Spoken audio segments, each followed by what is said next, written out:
This presentation is about promoting collaboration and cooperation in parks, recreation, sports, and tourism. Really, what we want to do is we want to identify strategies for collaborative arrangements. So we're going to look at models, partnering, contracting, outsourcing, and privatization of services. So when we look at different agencies that are involved in cooperative agreements, we're going to look at schools, the nonprofit organizations, private organizations or for-profit organizations, the military, and then various organizations that offer parks, recreation, leisure, sport, and tourism services in general. We also need to realize that arrangements and collaborations are in constant state of change due to factors like social, political, economic, cultural, and environmental. And so each of these influences impact recreation, parks, leisure, sport, tourism agencies, and the collaborations we have with other agencies, organizations, or groups. Recreation, parks, and leisure agencies must coordinate efforts and cooperate with other organizations to identify and meet public needs, such as recreation programs and services. The need for collaboration has been growing over the past 20-30 years overall, and this is mostly due to budget constraints or shrinking budgets, society issues becoming a little bit more complex, so you need a little bit more knowledge and expertise and services, and then volunteer affiliation, so more people getting involved in a variety of volunteer organizations and roles. So one good example for a collaboration need is making sure that you or your organization is running an effective youth development program. So you must form strategic partnerships between public and private institutions to maximize resources and facilities for youth development programs.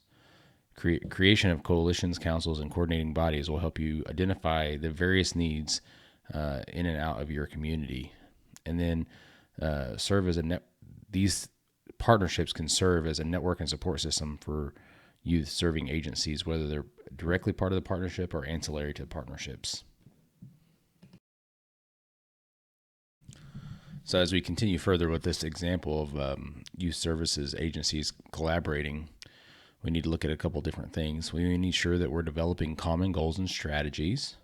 We need to ensure that programs complement one another. So if you have various programs across agencies, make sure they're complementing and not competing, so to speak.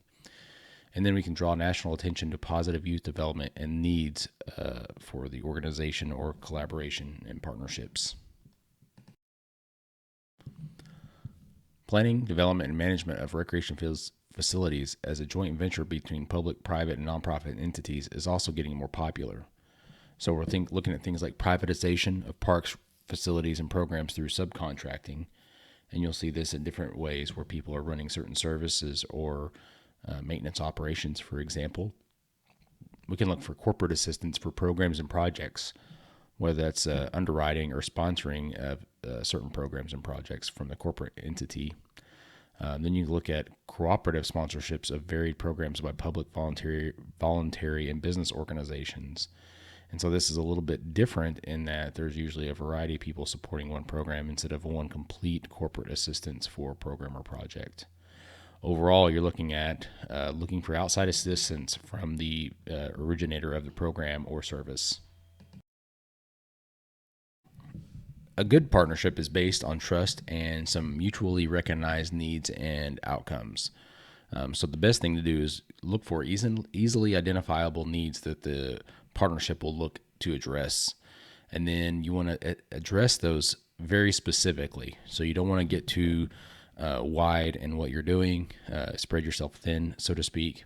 You want to identify very specific needs. And then you want to think about, as a partnership, what are the outcomes you're looking for?